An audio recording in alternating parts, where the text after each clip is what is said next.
नमस्कार, फोरसाइट्स टीवी में मैं शालीमार जायसवाल आपका स्वागत करती हूं। तमिलनाडु की सियासत पर नजर डालेंगे तो 29 मई 2009 को भी कुछ ऐसा ही घटनाक्रम देखने को मिला था, जब मौजूदा सीएम एम.के. स्टालिन को उनके पिता दिवंगत करुणानिधि द्वारा तमिलनाडु के उप मुख्यमंत्री के रूप में पदोन्नत किया गया था। अब स्टालिन ने इस परंपरा को बढ़ाते हुए अपने बेटे उदयनिधि स्टालिन को सरकार में उप मुख्यमंत्री के रूप में नियुक्त किया। इस पर बीजेपी बुरी तरह भड़क गई।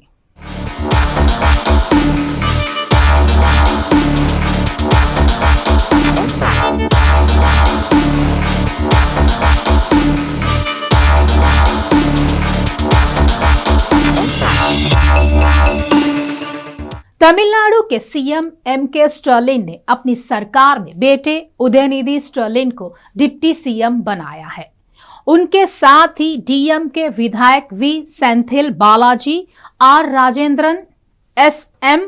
नासार और गोवी चेचियान को मंत्री बनाया गया है। इनमें V Senthil Balaji money laundering मामले में हाल में सुप्रीम कोर्ट से जमानत मिलने के बाद जेल से रिहा हुए हैं। रविवार को पांचों मंत्रियों को राजभवन में हुए सादे समारोह में राज्यपाल आर.एन. रवि ने पद और गोपनीयता की शपथ दिलाई। रिपोर्ट के मुताबिक उदयनिधि स्टालिन पहले ही अपने पिता की सरकार में मंत्री है। अब डिप्टी सीएम बनने के बाद वे अपने मौजूदा विभागों के साथ ही योजना और विकास विभाग का जिम्मा भी संभालेंगे।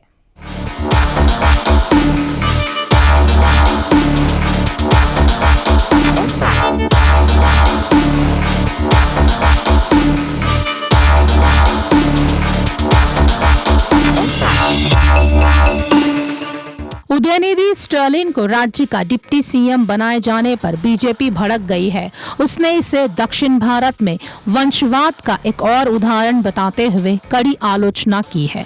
राज्य में बीजेपी के प्रवक्ता एएनएस प्रसाद ने राज्य में सत्तारूढ़ द्रमुक सरकार पर हमला बोलते हुए कहा है कि पार्टी का इतिहास लोगों के साथ वर्षों के विश्वासघात और सार्वजनिक कल्याण पर पारिवारिक हितों को प्राथमिकता देने का रहा है।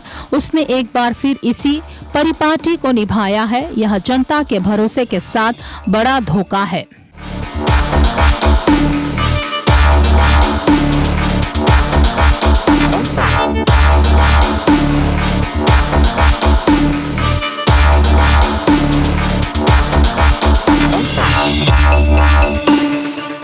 बीजेपी के राष्ट्रीय प्रवक्ता शहजाद पूनावाला ने भी उदयनिधि को डिप्टी सीएम बनाए जाने की निंदा की है। पूनावाला ने कहा है कि तमिलनाडु में पिता एम.के. स्टालिन राज्य के सीएम हैं और अब उन्होंने अपने बेटे उदयनिधि स्टालिन को डिप्टी सीएम बना दिया है। उन्होंने कहा है कि डीएमके जैसे राजनीतिक दल परिवार के लिए और परिवार द्वारा है। उनका पूरा फोकस नेशन फर्स्ट के बजाय फैमिली फर्स्ट पर रहता है। वे कोई राजनीतिक दल नहीं बल्कि एक प्राइवेट लिमिटेड पारिवारिक कंपनी है जो एक खास परिवार की ओर से फैमिली के मुनाफे के लिए चलाई जा रही है।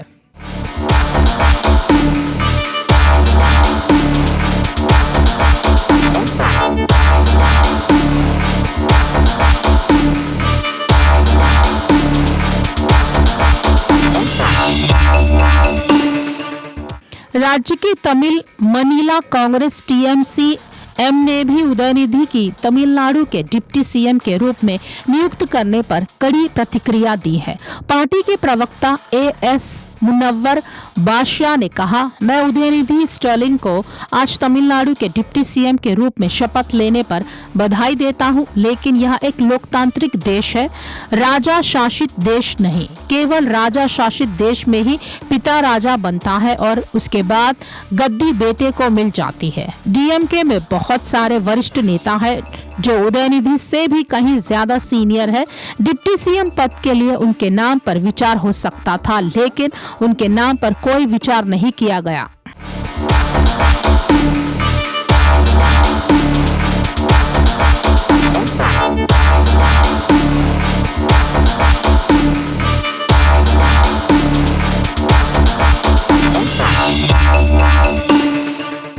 बताते चले कि देश में पिता सीएम और बेटे को डिप्टी सीएम बनाने का यह अब तक का तीसरा उदाहरण है। उदयनिधि से पहले उनके पिता एमके स्टालिन को भी इसी तरह 2009 से 11 तक राज्य की डीएमके सरकार में डिप्टी सीएम बनाया गया था, जबकि राज्य के सीएम एमके स्टालिन के पिता करुणानिधि थे। इस तरह का दूसरा वाकया पंजाब राज्य में सामने आया था, जब राज्य में अकाली दल बादल नेता और राज्य के सीएम प्रकाश सिंह बादल की सरकार थी। उन्होंने 2012 में जीत के बाद अपने बेटे और पार्टी विधायक सुखबीर सिंह बादल को राज्य का डिप्टी सीएम बना दिया था।